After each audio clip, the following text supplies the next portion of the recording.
What's your story? I really like Bitcoin. After learning a bit more about it, you discover that what you should do is not leave it on an exchange. Why is that? Satoshi says it in the white paper. It's almost the first thing that he says. He says that Bitcoin is about reducing or eliminating trusted third parties. So if you buy Bitcoin and you reintroduce the third party, you're doing it wrong. So I did what most people do, and I found out about Ledger, who's a really popular hardware wallet manufacturer. And I went out and bought this device. It served me fine. It did its purpose. I got the Bitcoin off of the exchange. That was no problem. But by the following year, Ledger had this terrible data leak. Oh no.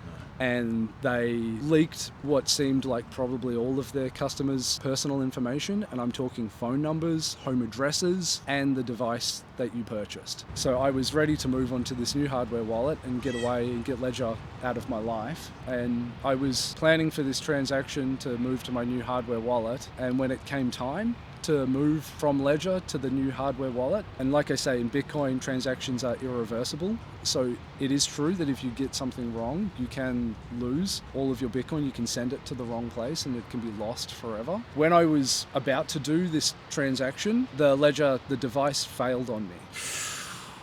And it was terrifying, man, because we're talking about a lot of my net worth. The device was not having it, and it was failing, and it wouldn't let me complete the transaction. And I wasn't sure if that meant that the transaction had worked, if it hadn't worked, if it had partially worked, if I'd made some kind of terrible mistake. So for me, I realized that no one should be in that position. We, as Bitcoiners, we have failed a lot of people, that we leave them in a situation where they do need to make big transactions happen, but they don't feel 100% confident when they're doing it. And looking back, I genuinely needed help. Yeah. And sometimes that's an ego thing, because I thought that I knew a lot about Bitcoin already, and I did. I just didn't know as much as I should have done in that precise moment. So the lesson is to find help. The problem is with Bitcoin, where do you find that help? It wasn't anywhere. And who knows where it is even today, other than what I'm trying to bring into the world.